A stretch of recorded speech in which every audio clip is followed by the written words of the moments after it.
Ang respeto ay hindi lang dapat na ibinibigay sa kapwa natin.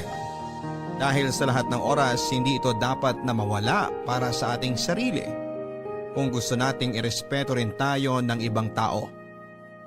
Ikaw, kapuso, hanggang saan ang kaya mong gawin para sa taong mahal mo?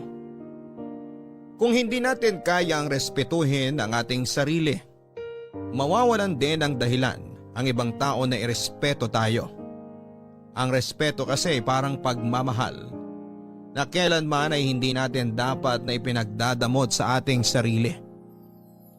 Ang sulat na babasahin natin ngayong araw ay pinadala ng ating kabarangay na si Aya. Isang babaeng walang ibang ginawa kung hindi ang magmahal lang ng totoo. Kaya naman dumating siya sa punto na halos nakalimutan niyang pahalagahan ang kanyang sarili. Ang palagi lang kasi niyang iniisip ay kung paano magiging masaya ang taong minamahal niya. Hanggang sa dumating ang araw na siya na mismo ang makaramdam na hindi na tama ang pagmamahal na ibinibigay niya sa kanyang karelasyon. At kung kailan handa na siyang piliin ang sarili niya, saka naman siya mahihirapan dahil ayaw na siyang pakawalan ng karelasyon niya. Gusto mo na bang makilala si Aya at marinig kung paano siya nagsakripisyo para lamang sa taong mahal niya? Handa ka na bang mainis at maiyak sa kwento ng buhay niya? Kagaya ka rin ba niya na todo-todo kung magmahal? Yung tipong wala nang tinitira na pagmamahal at respeto para sa sarili mo? O mas pipiliin mong makalaya sa isang relasyon na ikaw na lang mag-isa ang nag-e-effort?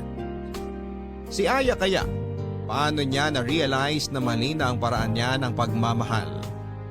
Nagsisi kaya siya na sarili naman niya ang pinili niya kesa sa taong mahal niya? Malalaman natin ang landas na pinili niya dito sa mga kwento ng pag-ibig, buhay at pag-asa sa nangungunang Barangay Love Stories. Dear Papa Dudut, kapag nagmahal tayo ng ibang tao ay hindi natin sila dapat na minamahal ng higit pa sa ating sarili.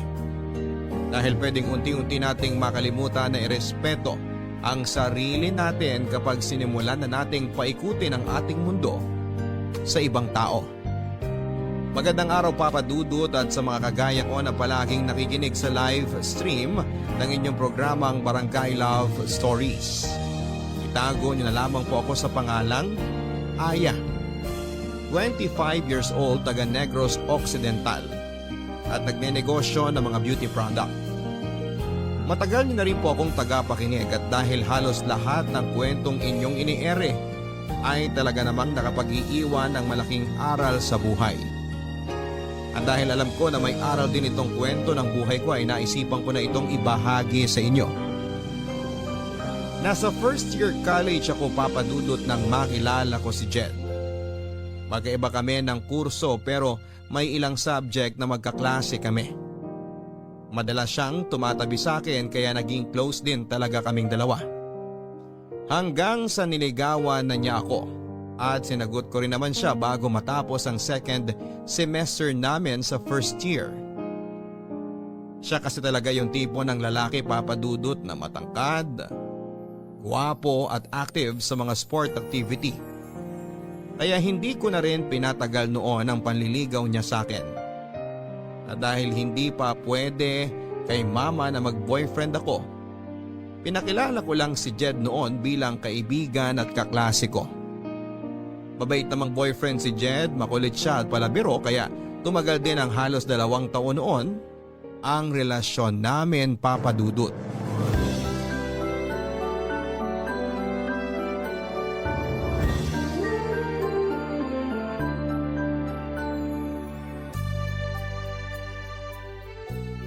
Grabe, babe! Ang ganda na pagkakasulat mo dito sa reaction paper ko. Hindi naman masyado. Sinimplihan ko na nga lang ang mga salita na ginamit ko dyan eh. Ang ganda kaya!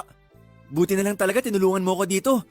Kasi sobrang tamad ko talaga sa paggawa ng reaction paper eh. Iba kasi ang mga trip mo na gawin, babe. Saka dun ka mas active sa mga subject na may kinalaman sa sport. Kaya kinakatamaran mo lang talaga yung mga ganitong pagsusulat. Sa bagay, tama ka dyan. Pero babe, thank you talaga ha. Alam mo, kanina ka pa nagpapasalamat sa akin. Reaction paper lang yung ginawa ko kaya hindi mo kailangan na paulit-ulit na mag-thank you. Hindi lang naman ako nagta-thank you para sa reaction paper na yan eh. Eh para saan pa? Para sa pagiging best girlfriend mo sa akin. I love you, babe. I love you too, babe. Sobra. Pakis nga.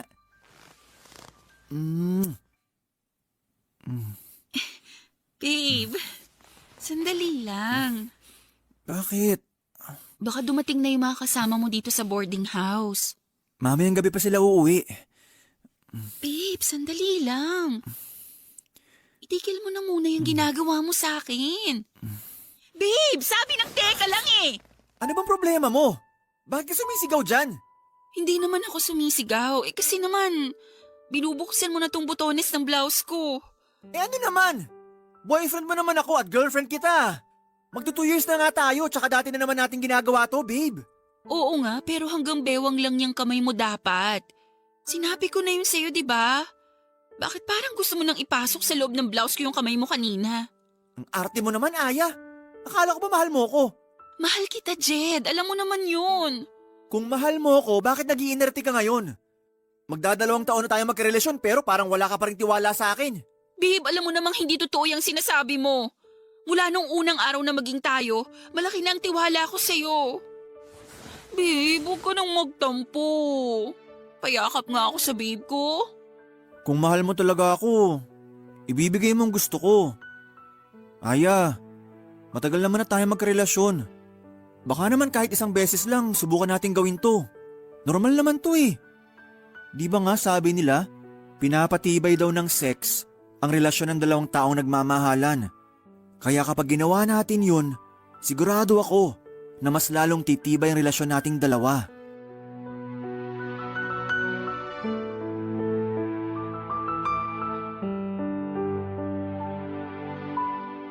Papadudod, sinubukan ko pang tumanggi sa gustong mangyari ni Jed ng araw na yon. Pero tuluyan na rin akong bumigay at sinuko ang aking bataan sa kauna-unahang lalaking tinibok ng puso ko. At pagkatapos naming gawin ni Jed ang bagay na yon, mas naramdaman ko ang pagmamahal niya para sa akin. Siguro kasi nag-iba rin ang higpit ng yakap niya sa akin ng mga oras na yon. At kita ko sa mukha niya na sobrang natuwa siya dahil binigay ko na ang matagal na niyang hinihingi sa akin. Ang aking buong sarili. Ang sabi ni Jed ay isang beses lang naming gagawin yon, Papa Dudut. Isang beses lang kaming magsisiping dahil gusto niya lang daw talagang mas pagtibayin nito ang relasyon naming dalawa. Kaya lang sa tuwing magkasama kami sa boarding house niya at walang ibang tao doon, kung hindi kaming dalawa lang, ay madalas niya akong kinukulit na gawin namin ang bagay na yon. Ayoko na rin sanang ulitin namin yon pero hindi ko siya matanggihan. Lalo na kapag nagtatampo na siya. Kaya ilang beses na rin namin ginawa ang pagsisiping sa boarding house nila o kaya sa mumurahing hotel na pinupuntahan namin. May mga motel kasi siyang alam na tumatanggap ng mga nag-check-in kahit mga estudyante pa lamang o naka-uniform pa. Kaya tuwing monthsary namin ay hindi pwedeng kay Jed na walang mangyayari sa aming dalawa, Papa Dudut. Happy second anniversary, babe! Happy anniversary din, babe. Thank you kasi pumayag ka na dito tayo sa motel mag-celebrate ng anniversary natin. Siyempre naman, request mo to eh. Sa kabuti na lang din, isa lang ang klase ko ngayon. Kaya mas mahaba ang oras na magkasama tayong dalawa. Babe, sana hindi ka magsawa sa akin ha. Bakit naman ako magsasawa sa'yo? Mahal na mahal kita. Wala lang, natatakot lang ako na mapagaya tayo sa iba na pagkatapos ng ilang beses na may nangyari sa kanila. Bigla na lang silang naghihiwalay. Huwag kang mag-alala. Hindi ako kagaya ng mga nababasa mo sa pocketbook o napapanood mo sa teleserye. Na pagkatapos makuhang gusto niya sa isang babae, bigla na lang mangiiwan sa ere. Ang tagal na kaya nating dalawa at sigurado na ako na ikaw na talaga ang babaeng gusto kong pakasalan at makasama sa habang buhay. Talaga, babe? Oo, mahal na mahal kita eh. Ako rin. Sobrang mahal kita, babe. Yan ang gusto ko sa'yo eh. Yung palagi ko naririnig kung gaano mo ako kamahal. Basta babe, magtiwala ka lang sa akin ha. Promise, hindi ako mawawala sa buhay mo. Ang sarap naman pakinggan nun, babe. Pakiramdam ko tuloy. Sobra mo talaga akong mahal. Yun ang totoo babe. At hindi na magbabago yun kahit kailan. Kiss ko nga yung maganda kong babe. Ay, teka. Oh, Munti ko na makalimutan to. babe, ano yung ginagawa mo? Lagay ko lang tong cellphone ko dito malapit sa atin. Pero bakit? Kasi gusto ko makuna ng video tong gagawin natin. Babe, ayoko ng ganyan. I-off mo na yung cellphone mo. Ngayon ko lang naman gagawin to. Pagbigyan mo na ako. Pero ayoko nga ng ganyan. Hindi nga ako komportable na mapanood ang sarili ko sa video eh. Tapos ire-record mo pa tong ginagawa natin? Eh di wag mong panoorin to, babe. Ginagawa ko lang naman to kasi second anniversary natin ngayon. Gusto ko lang ng souvenir sa espesyal na araw na to. Pwede naman na ibang video na lang ang kunan mo sa ating dalawa. Huwag na tong ginagawa natin dito sa kama o sa loob ng motel. Baka mamaya kumalat pa yan eh. Bakit naman to kakalat? Wala ka pa rin ba talagang tiwala sa akin hanggang ngayon? Ano bang akala mo, babe? Ipagkakalat ko tong video nating dalawa? Grabe ka naman mag-isip sa akin. Hindi naman sa ganun. Nag-aalala lang ako na kung anong pwedeng mangyari na hindi maganda. Ang dami-dami nating napapanood sa balita tungkol sa kumakalat na malaswang video at ayoko na mangyari sa atin yun. Hindi mangyayari yun sa atin, basta magtiwala ka lang. Para lang naman sa mga mata ko tong video na i-record ko. Gusto ko lang na may maisave ako na kakaiba at magandang alaala nating dalawa. Siyempre, espesyal tong araw na to para sa akin, babe. Kaya pumayag ka na, please. Ngayon lang to sa anniversary natin. Promise. Sige na nga. Basta ilayo mo na lang yung cellphone mo. Kasi naiilang talaga ako na may camera na nakatapat sa ating dalawa ngayon eh.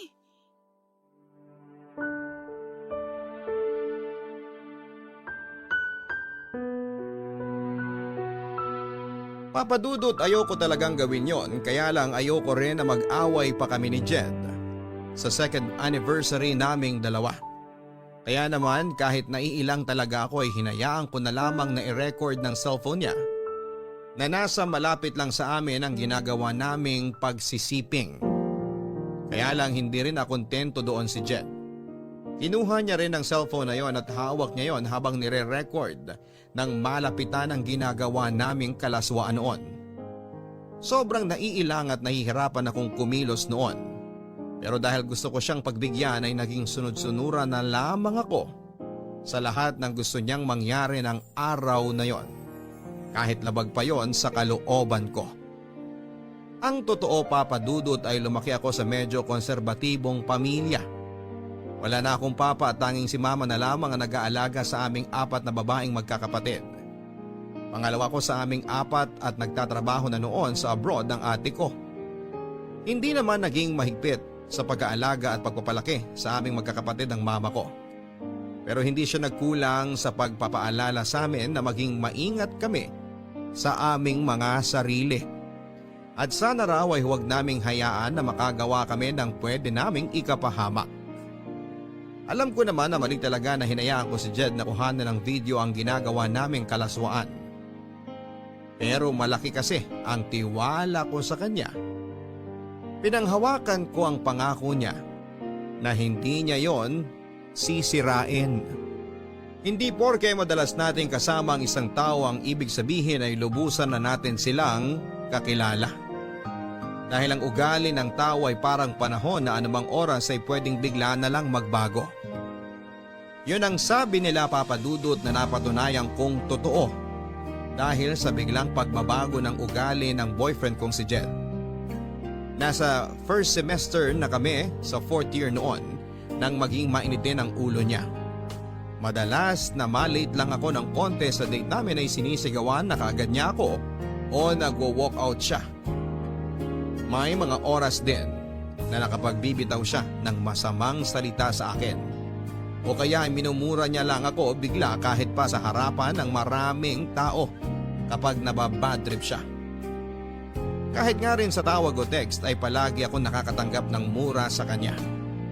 Naging madalas din ang pagsiselos niya kahit makita niya lang na may kausap akong lalaking kaklase ko. Ewan ko ba, Papa Dudut, alam ko namang may problema sa ugali noon si Jed at sa relasyon naming dalawa, pero tiniis ko pa rin ang lahat ng yon. Ayoko kasi siyang mawala sa akin at ayoko na matapos ang relasyon naming dalawa.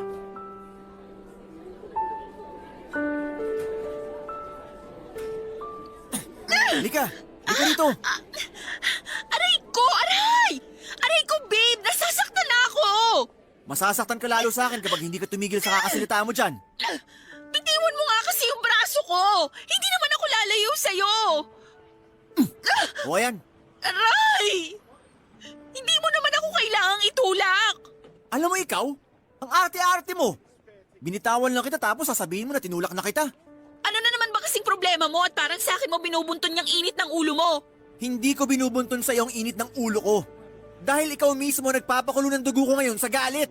Ano na naman bang ginawa ko sa'yo? Ano, Aya? Maang-maangan ka na naman talaga dyan? Jed naman eh. Sabihin mo na lang kasi sa akin kung ano man yung kinakagalit mo. Para hindi na ako naguguluhan dito. Ang galing mo rin talaga umarte, no? Akala mo ba hindi kita nakita kanina sa kantin? Nakikipagharutan ka kay Albert. Ako? Nakikipagharutan sa kanya?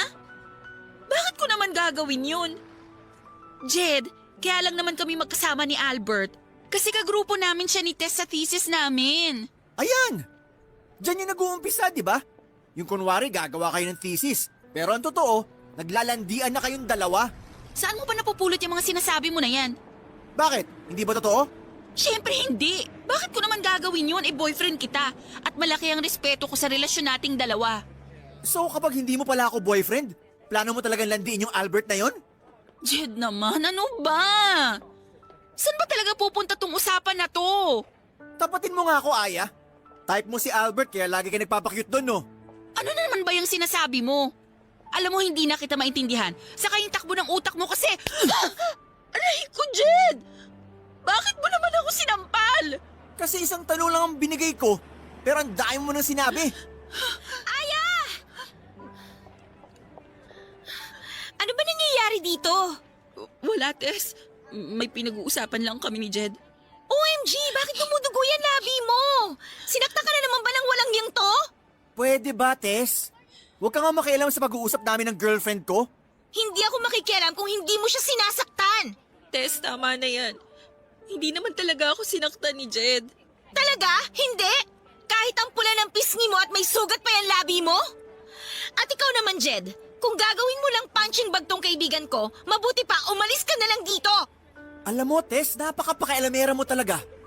Mabuti pa nga na magsama na lang kayo ng kaibigan mo. Diyan na kayo. Jed, sandali! Hindi pa tayo tapos mag-uusap. Ay, ano ba? Sinaktan ka na nga ng lalaking yan tapos gusto mo pang habulin? Tess naman eh! Bakit kasi nakialam ka pa sa pag-uusap naming dalawa? So ngayon, kasalanan ko pa pala na concerned ako sa'yo. Wow ha?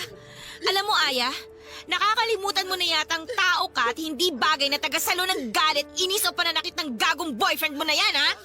Kung mahal mo yung boyfriend mo, huwag mo naman sanang kalimutan na mahalin at irespeto yung sarili mo para lang dyan sa lalaki na yan.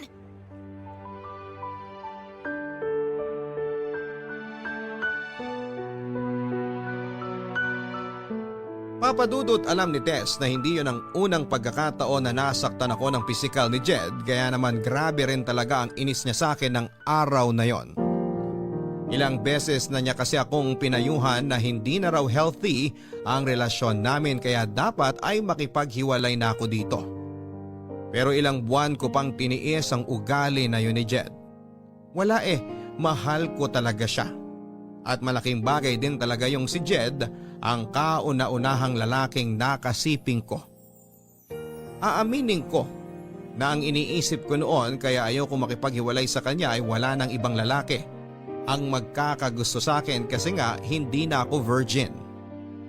Na si Jed na ang gusto kong makasama sa habang buhay kasi sa kanya ko ibinigay sa kauna-unahang pagkakataon ng sarili ko na gusto kong pilitin na ayusin ang relasyon namin dahil ayokong mawala siya sa buhay ko.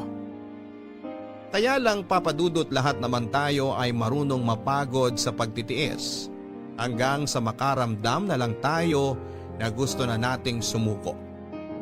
Dahil dumating din po ang point lalo na nang muli akong masaktan ni Jed dahil isang kaklase ko naman ang pinagsilosan niya. Nasampal niya ako kasunod ng malulutong na mura at masasakit na salita. Kaya na mga oras na yon ay hindi na ako nakapagpigil at tinapos ko na ang relasyon naming dalawa. Nakita ko ang biglang pagbabago noon sa mukha niya na parabang nagulat siya at nagsisi sa ginawa niya sa akin. Pero dahil pagod na akong magtiis, hindi ko na siya binigyan pa ng isang pagkakataon na ayusin ang relasyon namin, Papa Dudut.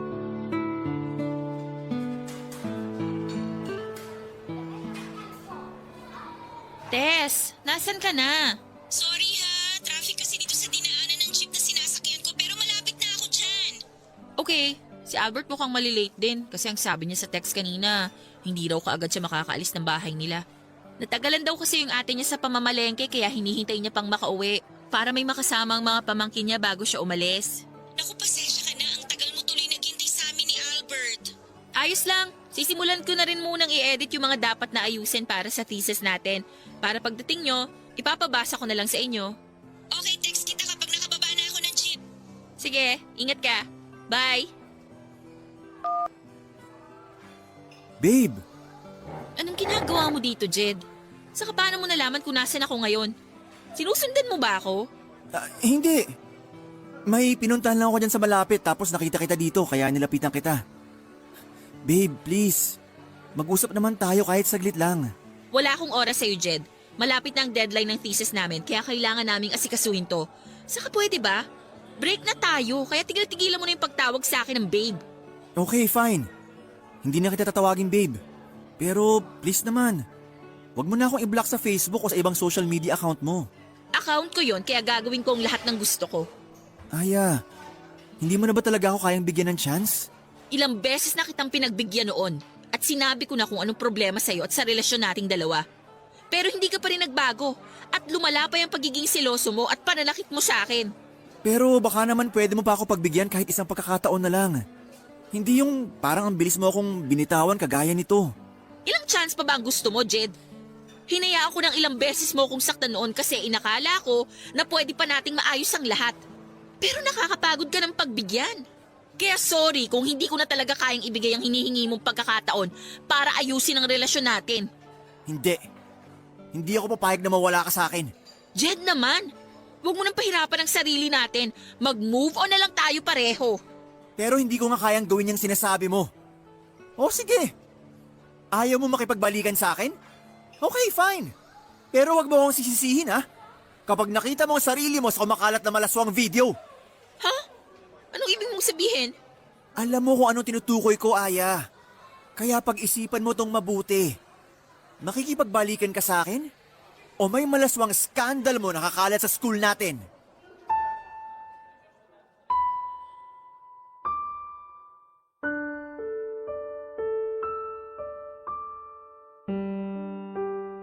Papa Dudut, hindi na ako nakasagot sa tanong na yon ni Jed sa akin.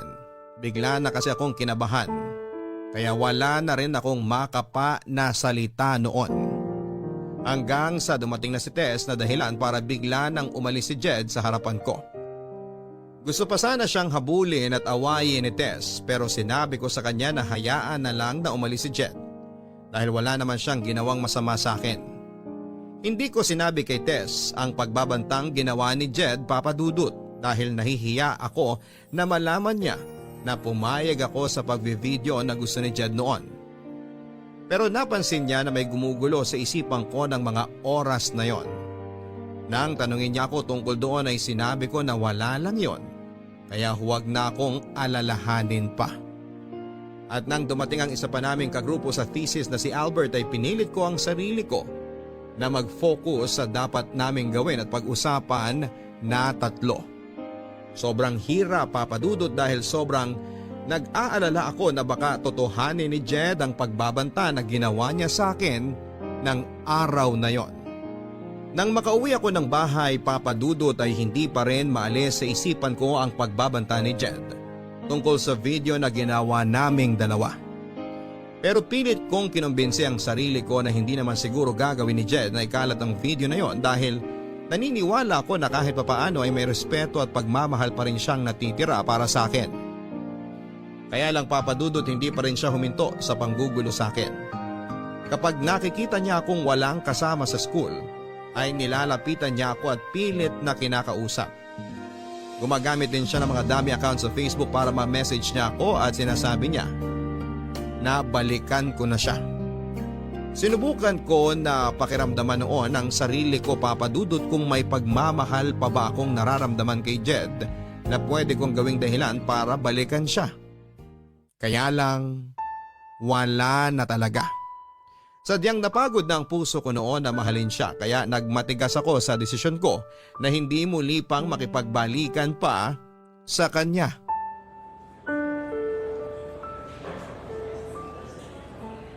Hello, sino to? Hi babe! Kumusta? Jed, ikaw na naman? Oh, teka. Relax ka lang babe. Jed, pangatlong palit ko na ng SIM card to. Paano mo ba nalalaman tong bagong cellphone number ko? Nakalimutan mo yata na marami tayong common friends. Ewan ko sa'yo. Wala naman tayong dapat pag-usapan kaya ibababa ko na tong... Oops! Huwag mong ibababa tong tawag. Dahil kung hindi, magsisisi ka talaga. Matagal na akong nagsisi at yun yung araw na hinayaan kong pumasok ka sa buhay ko. Grabe ka naman, Aya. Kung makapagsalita ka, parang hindi kita napaligaya sa kama. Pwede ba? Kung mambabastos ka lang, humanap ka na ng ibang kakausapin mo kasi wala akong panahon sa'yo. Ikaw nga ang gusto kong kausap. Kasi nami-miss na kita, babe. Kaya bumalik ka na sa akin. Please? Hindi mo na ako madadaan sa mga paglalambing mo na yan. Sige na, bye! Buwisit talaga yung lalaki na yun kahit kailan. Aya, nandito ka lang pala sa kantin. Kanina pa kita hinahanap. Bakit hindi ka na lang nag-text para itanong kung nasan ako? Ay, oo nga no. Bakit ba hindi ko naisip yan kanina?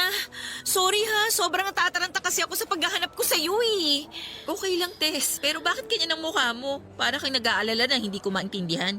OMG, ibig sabihin hindi mo pa talaga napanood? Ha? Ang alin ba? Yung ano... ano kasi? Tess, ayusin mo hayang sinasabi mo. Mas lalo kitang hindi naiintindihan eh. Ay, sige na nga, eto na. May pinadala kasing video sa akin yung classmate natin. Anong video naman yun? Ano kasi, video mo, Aya. Ha? Video ko? Ayoko sanang panoorin kaya lang. Pinipili kasi nila ako na ikaw yun eh. Kaya pinanood ko na tapos... May kopya ka ba ng video na yon? Oo, pero Aya, alam ko naman na hindi mo gagawin yun at saka... Panood na lang ako, please. Oo, sige. Eto, nandito sa cellphone ko. Panoorin mo.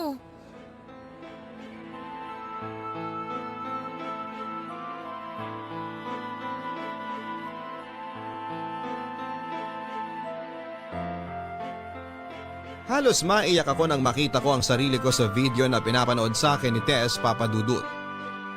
Tinotoo pala talaga ni Jed ang ginawa niyang pagbabanta sa akin na ipagkakalat niya ang video ko. Ang malaswang video na kinuhanan ni Jed noong magkasama kaming dalawa sa isang motel. Kaya lang sa video na yon, Papadudut, halos mukha at katawang ko lang ang kita dahil edited na yon. At pakiramdam ko noon ay bigla na lang akong pinagtinginan sa loob ng kantin at pinagbubulungan kahit naka-earphone naman ako ng mga oras na yon. Bigla tuloy akong umalis ng kantin at pumunta na lamang sa may likod ng gym kung saan ay sinundan naman ako ni Tess. At dahil itinuring ko siyang totoong kaibigan ay pinagtapat ko na sa kanya noon na ako talaga ang nasa malaswang scandal na yon. At si Jed pa ang kumuha ng video. Sinabi niya na kailangan daw na magsumbong na ako sa mga pulis para maaksyonan daw ang ginawa sa akin ni Jed. Pero syempre hindi ako sumang-ayon, Papadudot, dahil una sa lahat, ayokong malaman ni Mama ang ginawa kong kalaswaan, Papadudot.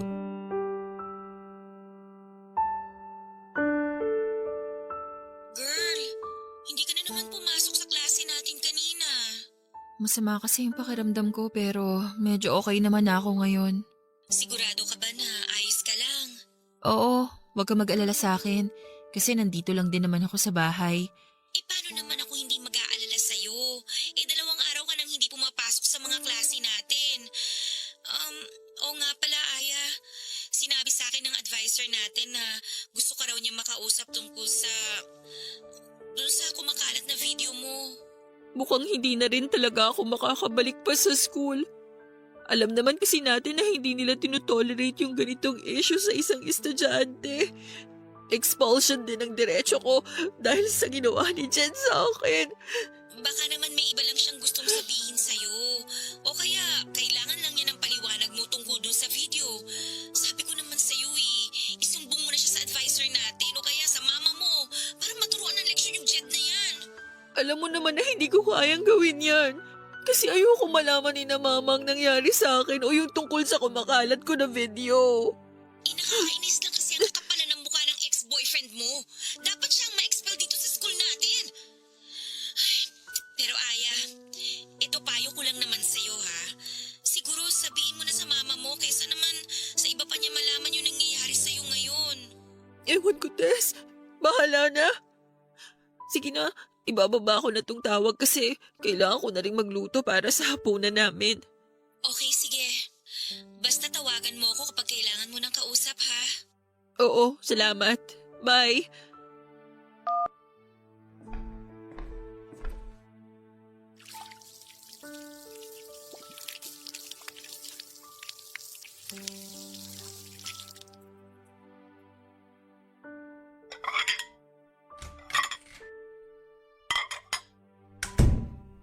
Aya? Aya, nasan ka? Ma, bakit po? Magluluto pa lang po sana ako.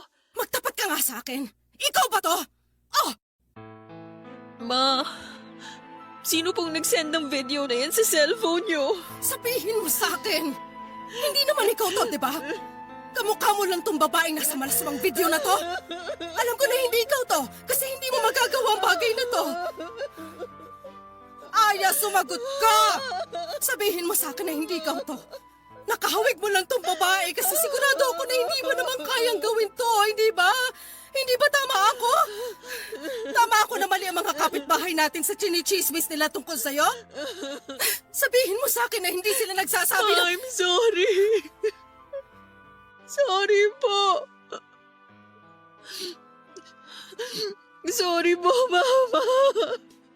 Bakit ka nagsasorry? Aya, huwag mo sabihin na ikaw talaga tong nasa malaswang video na to. Opo, Mama. Ako po, pero hindi ko naman po ginusto. Malandi kang babae ka! Paano mo nagawa to sa sarili mo? Ha? Ilang ulit ko kayong pinapaalalahanan ng mga kapatid mo na huwag gumawa ng kalokohan dahil puro babae kayo. Tapos eto ka, nagpapavideo ng mga kalaswang ginagawa mo? Mama, hindi ko naman po ginusto na kumalat yung video na yan. Kahit na, napakalandi mo pa rin. Napakalaswa mong babae. Hindi mo na ginalang ang sarili mo. Hindi mo na nirespeto yung katawan mo. Nakakahiya ka. Nakakahiya kang anak. Kinakahiya kita at yung kahihiyan na ginawa mo sa sarili mo.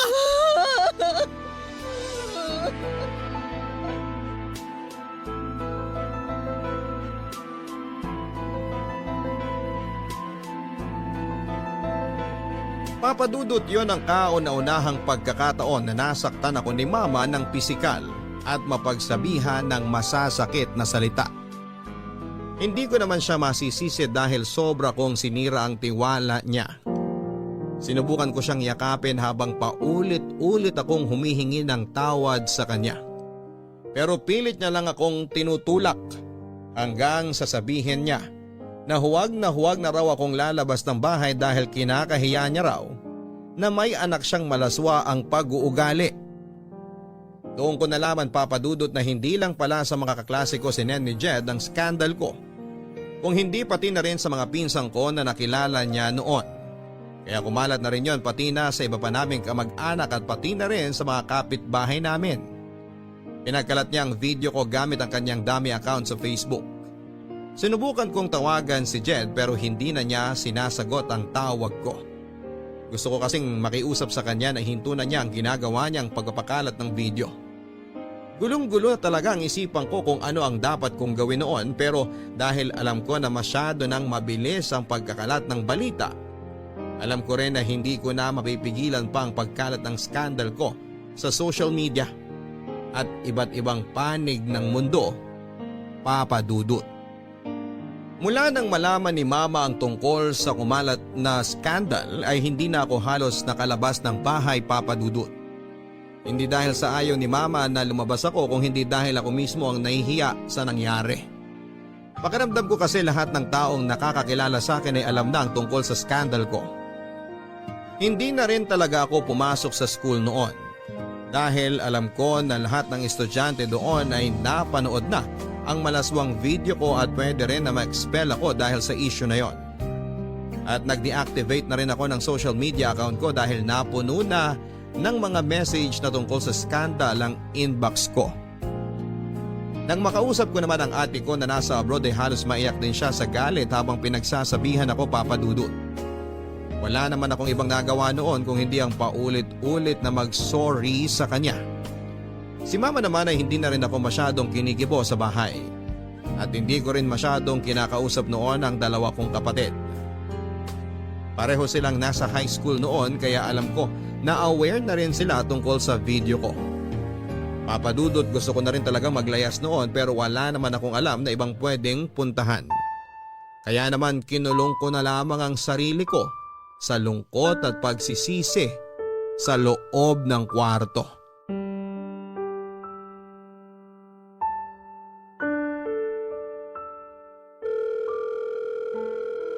Sagutin mo na yung tawag ko, please. Oh, babe! Napatawag ka! Na-miss mo ako? Walang hiya ka, Jed! Bakit mo ginawa yon? Ha? Ang alin? Huwag ka nang mag-deny dyan. Alam ko naman na alam mo kung anong tinutukoy ko. Ah! Yung tungkol ba to sa scandal mo? In fairness, babe sexy mo dun. Parang sarap na sarap ka habang nakikipag-ano ka sa video na yun. Napakasama mo talaga, Jed! Oh, bakit? Anong masama sa sinabi ko?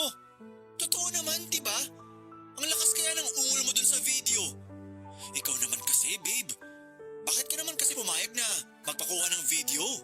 Ayun tuloy. Napanood na ng ibang tao kung gaano ka kahilig sa sex.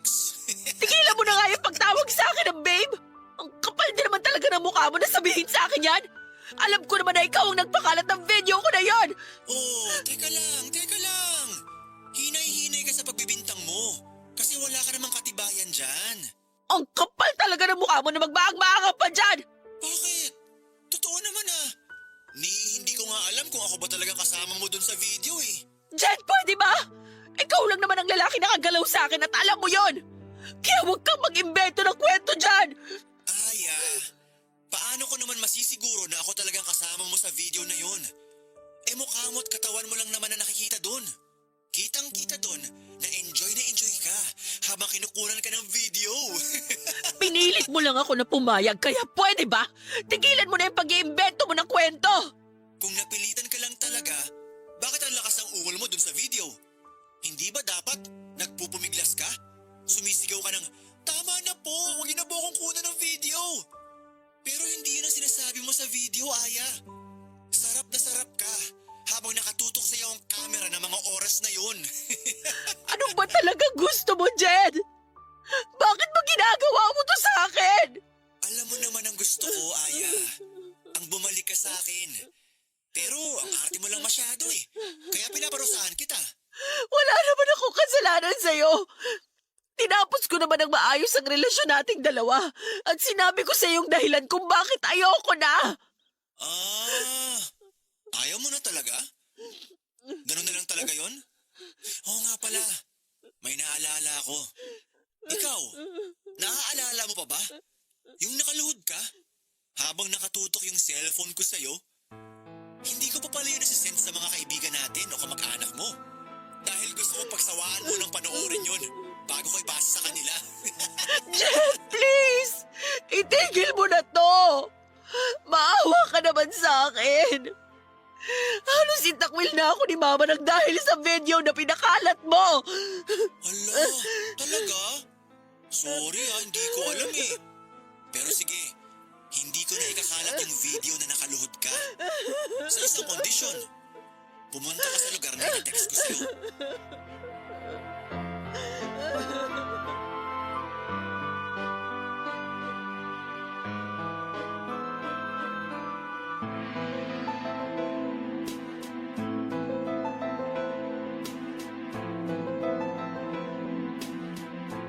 Papadudot gustong makipagkita ni Jed sa akin sa isang motel para raw makapag-usap kami.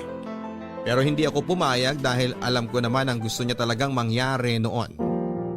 Sinabi ko sa kanya na hindi na ako babalik pa talaga sa kanya at hindi na ako papayag na may mangyari pa sa aming dalawa. Hindi na rin ako nakapagpigil at nailabas ko na ang lahat ng sama ng loob ko sa kanya. Mula sa pagiging seloso niya, mapanakit na boyfriend hanggang sa pagkawala ng pagmamahal na dati kong nararamdaman para sa kanya. Naramdaman ko rin ang galit niya noon sa boses niya at muli akong pinagbantaan na ipagkakalat niya ang isa ko pang malaswang video. Nagtapang-tapangan ako at sinabi ko na hindi ako natatakot sa kanya. Kaya lang kinagabihan papadudot ay tinawagan ako ni Tess para sabihin na may kumalat na namang bagong video ko. At yun nga yung tinutukoy ni Jed na nakaluhod ako sa harapan niya habang kinukuhanan niya ako ng video. Hindi lang yun ang kumalat kung hindi pati na rin ang iba't ibang version ng kwento na tungkol sa pagkatao ko. Na iba't ibang lalaki raw ang kasama ko sa video na yon na nagbebenta raw ako ng katawan kaya may ganon ngalaswang video. Na matagal na raw akong hindi nag-aaral dahil pariwara na raw ang buhay ko. At kung ano-ano pang version ng kwento na hindi naman totoo. Nalaman ko yun mismo mula kay Tess, Mama at sa mga kapatid ko. Lalo tuloy akong kinamuhian ni Mama dahil inakala niya na totoo ang mga chismis na yon. Lalo rin akong nagalit noon sa sarili ko. Pakiramdam ko noon ay pati ako ay nandidiri na sa katawan ko dahil sa video na yon. Para bang nawala na ako ng kakampi at dahilan para mabuhay. Dahil puro kahihiyan na lamang ang binibigay ko kina Mama.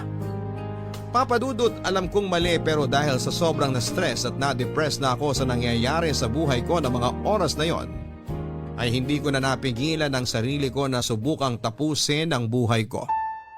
Nasa kwarto lang ako noon at inabot ko ang cutter mula sa pencil case ko. At doon nga ay sinimulan ko ng laslasin ang pulso ko.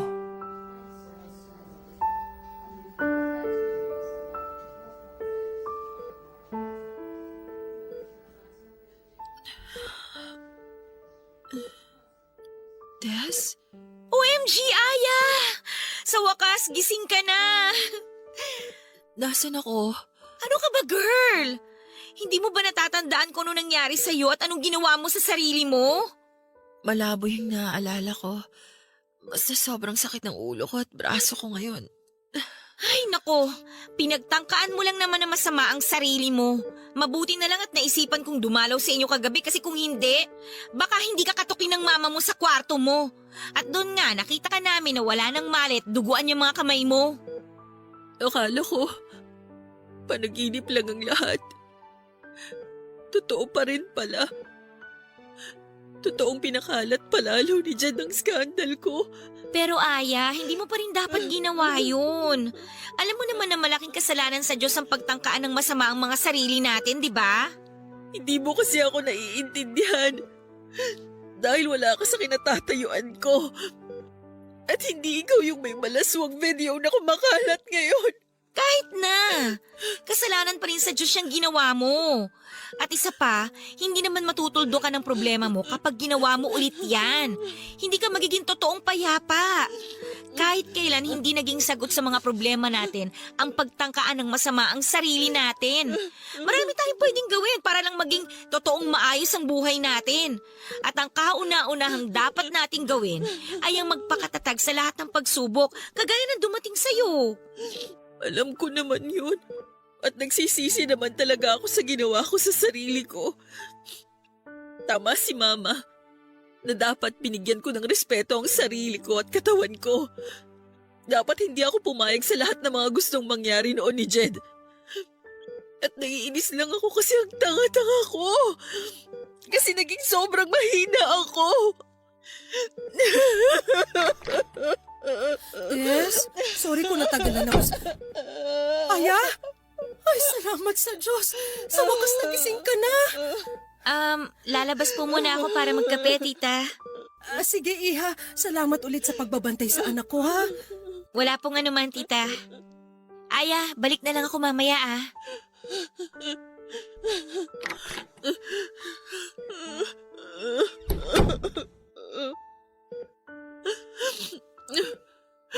Mama, sorry po.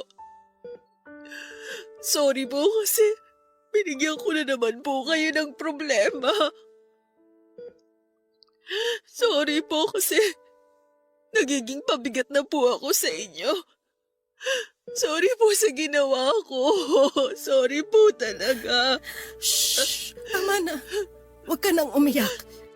Wala na po akong ibang binigay sa inyo kung hindi puro problema at kahihiyan na lang po, Mama. Pero maniwala po sana kayo na nagsisisi na po ako sa lahat ng naging pagkakamali ko. Hindi po ako masamang babae kagaya ng sinasabi ng ibang tao. Hindi po totoo na kung kani-kaninong lalaki po ako pumapatol.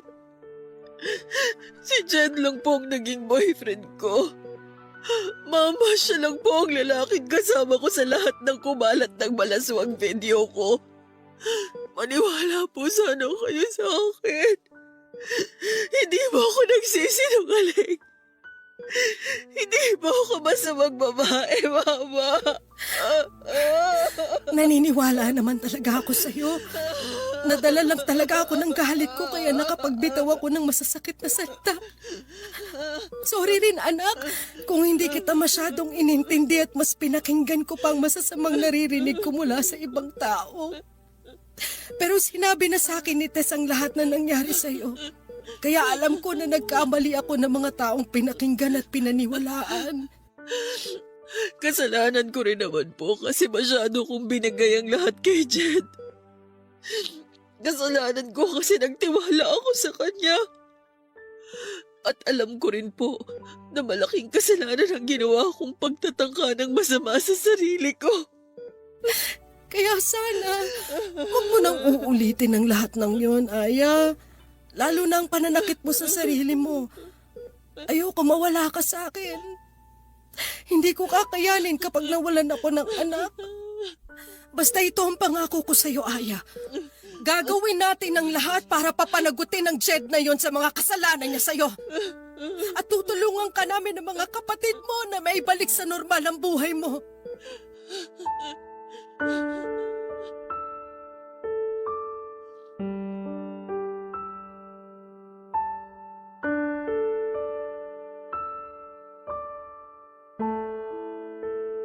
Papadudot nang makalabas ako ng ospital ay naglakas loob na akong sampahan ng kaso si Jed. Gusto ko na rin kasing matapos ang panggugulong ginagawa niya sa akin noon at isa pa, pinaramdam na ni na mama sa akin noon na sosuportahan at tutulungan nila akong maibalik ang normal na buhay ko. Nang magsumbong kami sa mga pulis ay sinabi nila na kailangang mahuli si Jed sa akto ng pamba-blackmail sa akin para tuluyan namin siyang makasuhan tungkol sa pagpapakalat niya ng skandal ko. Kaya naman ang muling mag-text si Jed tungkol sa isa pang video ko na sinasabi niyang ipagkakalat niya. Sinabi ko na makikipagkita na ako sa kanya at papayag na ako sa gusto niyang mangyari. At sa araw na dapat ay pagkikita naming dalawa ni Jed ay doon natapos sa panggugulo niya sa akin dahil kasama ko ang mga pulis na humuli sa kanya. Grabe ang iyak ko nang muli kaming magkaharap ni Jed sa presinto, Papa Dudut. Saglit ko siyang nasampal, nasabunutan at nasigawan. Pati si Mama ay galit na galit din sa kanya pero mas nangibabaw ang mga sigaw ko noon habang kausap ko siya. Sa mahigit 2 taon kasi ng relasyon naming dalawa ay wala akong ibang ginawa kung hindi ang mahalin siya at gawin ang lahat ng gusto niya.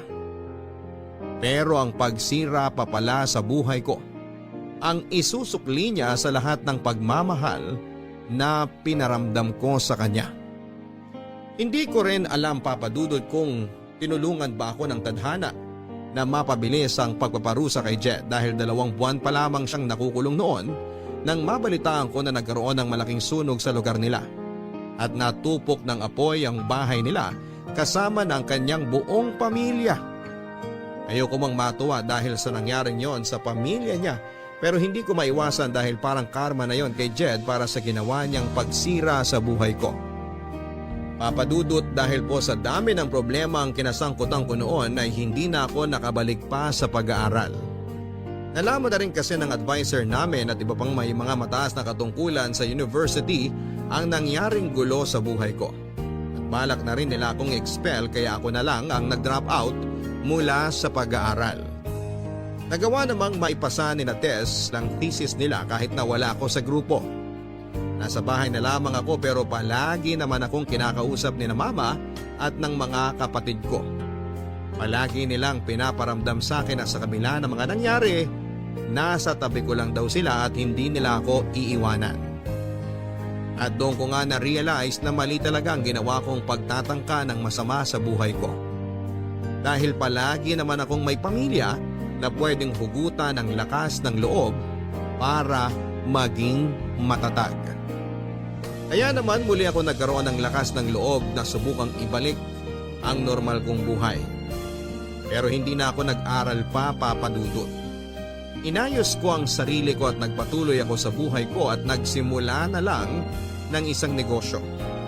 Hindi naging madali ang lahat ng ito at may mga oras noon na naririnig kong pinag-uusapan ng ibang tawang tungkol sa malaswakong skandal. Pero nagpakatatag ako at pilit kong pinakita sa lahat na ang mga taong nadadapa ay kayang bumangon at muling magpatuloy sa paglalakad. 5 taon na rin, Papa Dudut, ang nakakalipas mula na mangyari ang lahat ng ito sa buhay ko.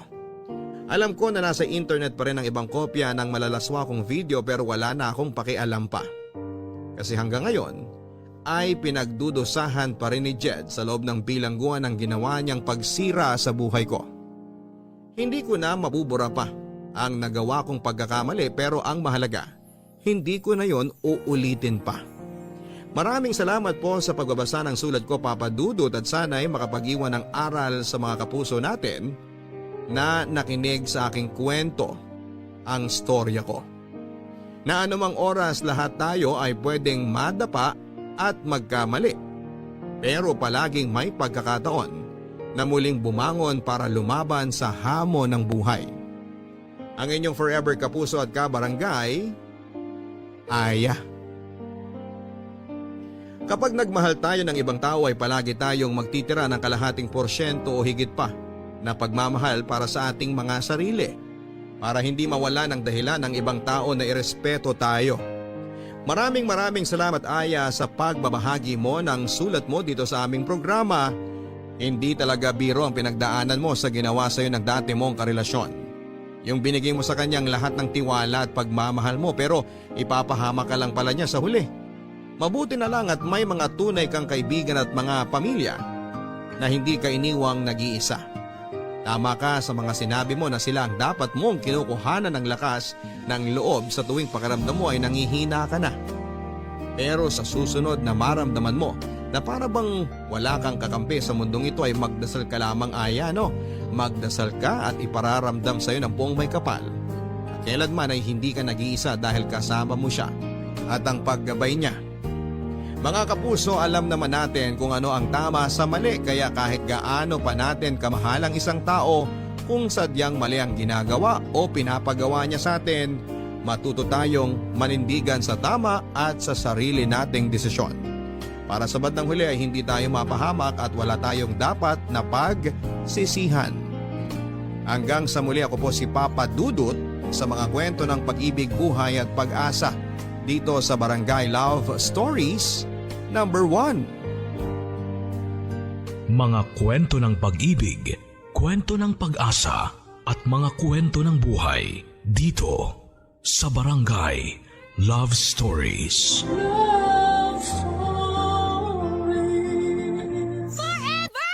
Forever! Forever! Nagustuhan ng iyong napakinggan? Ituloy yan via live stream sa www.gmanetwork.com/radio.